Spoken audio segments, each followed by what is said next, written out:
Hey,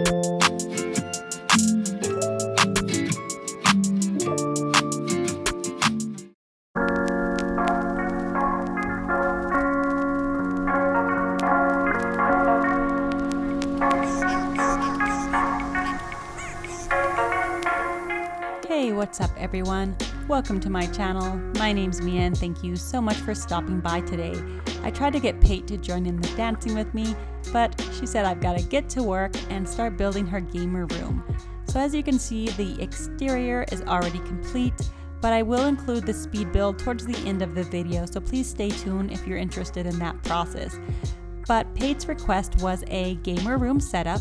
So before I get started, if you do enjoy videos like this, please remember to like this video, hit that subscription button, and turn on those notifications as I do try to put out new content weekly. So the request was a gamer room, and I wanted to work with a really small area doing an 8x6. I've never worked with a space this small before, so it was a nice little challenge for me. And when I first worked on this area, when I first worked on the whole concept of a gamer room setup, I had no idea what to do. I didn't even know what direction to go into. And then I saw a few friends start sharing their gamer setups on Instagram. I'll have them linked in my description box because it did start to inspire me to work on my own room. And the other thing I do want to note about this build is I pretty much used no codes in the entire build. There's only one small plaid code that I do use on the stack of pillows, but pretty much this entire look is achievable. So if you're like me, your code slots are pretty limited at the moment, do know that it is possible to create nice looking spaces that you enjoy and not have to rely too much on the codes. Of course, I always love having codes, but it is nice to see that you can create spaces that don't always require them. So the way that I start to think about how to build a room that's not going to rely on codes is I always pick a color scheme. So I tend to stick with about 3 colors, and then I might add a few others as some accent colors. But as you see this room coming together, you'll notice that the color palette here pretty much ranges from like the creamy white colors to even just white and beige. And I also have brown, different shades of brown here, and then just a few touches of green. So I'll also later include some shades of pink, but I do like the muted pink a lot because that's personally my favorite color. But you know, as I'm looking at this little corner, I'm also really jealous of my villagers. This would be my dream come true to have a setup like this, because as you can see, I gave her a little microphone as well and a laptop. So not only does Pate have a gamer room setup, I also decided to make her a little streamer here. So in the meantime, I'm just going to live vicariously through my villagers until the day comes where I can have my own office area like this. And you'll notice that the game setup does take up the majority of the room. Since that was her request, I did want to really fulfill it. And then we're just going to make a really small living space, including a little bed and a kitchen. Oh, look how cute this Tom Nook clock is. I love this clock. There are so many cute items that you can get through the Nintendo Online app. So if you don't have that, definitely link your Animal Crossing game to it because there's like so many cute items, including some toilet paper. Which, speaking of toilet paper, my villagers usually don't get bathrooms. And then I realized I did use other codes in this build. So I do have some door codes that I'm going to use with the glow-in-the-dark sticker items that you do have to customize. So for me, whenever I put some doors on the walls, I just like to imagine that's where the bathroom is, or as we attach some doors to the kitchen, that's also where the pantry is. So that's the whole idea here. But I will be back in just a moment to discuss some more of the process.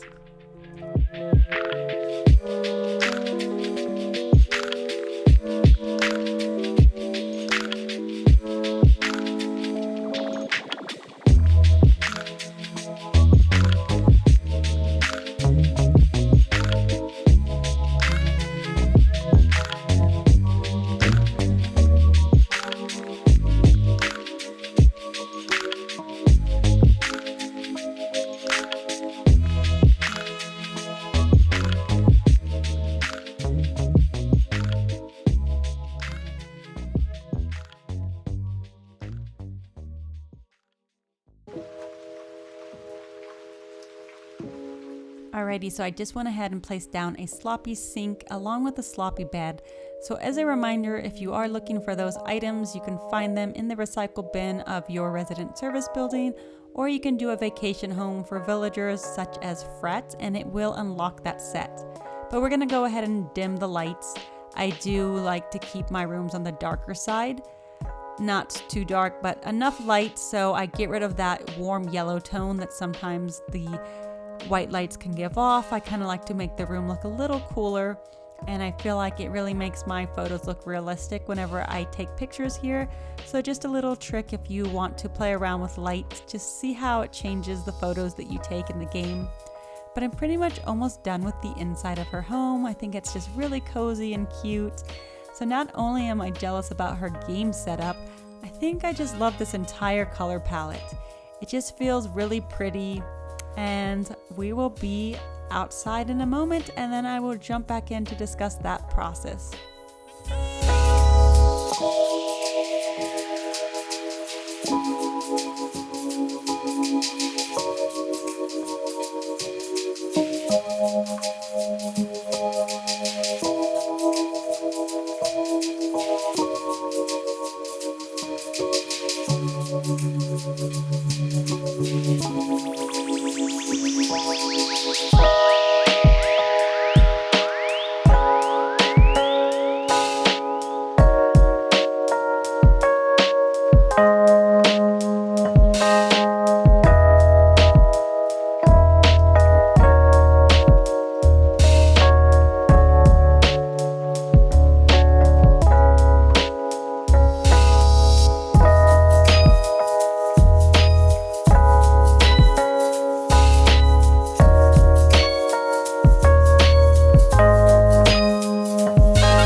So in the beginning of the video, I did say I didn't use too many codes, but I guess I'm a liar, cause look at this.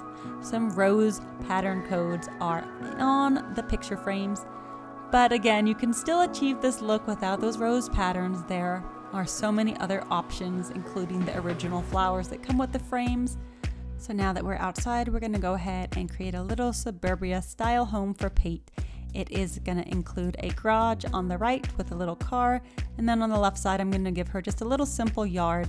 And on the front of the house, it's gonna be overgrown with weeds, just so I feel like, you know, that's the front of her yard. Then she's also got her backyard part blocked off. So I will go a little slow with putting the pathing down, because sometimes it gets a little confusing when you're trying to work with paths that have a lot of sections that curve. So when doing a path that curves, sometimes you just have to play around with placing the corners. That's usually the section of the path that I'll try to pay attention to, is where is the corner. And I always organize my codes whenever I download them.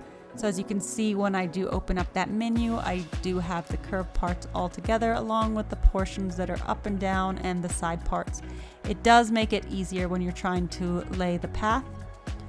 But I'm gonna go ahead and work on her yard, the path, and then just give her that little simple suburbia lifestyle.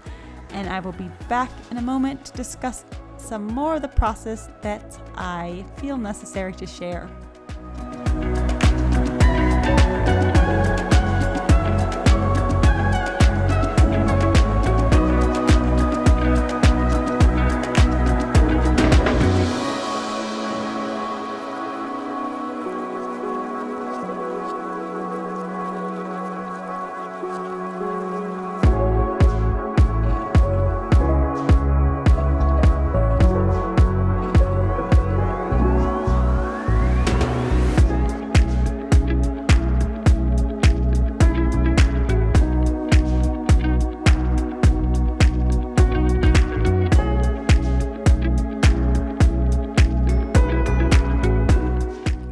As I was redoing the outside of the yard, you see these little planter box items with the the brick and the plants. I can't remember the exact name of them.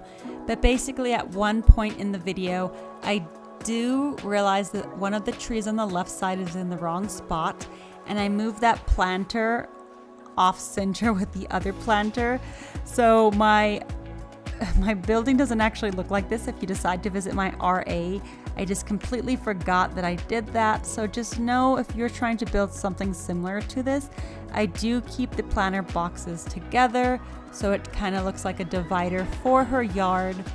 And we all make mistakes, right? Anyway, I'm pretty much finishing up the rest of Pate's yard and home, so I'm gonna go ahead and wish you a great rest of your day or night wherever you may be, and just let you enjoy the rest of this video as it unfolds. So until next time, my friends, goodbye.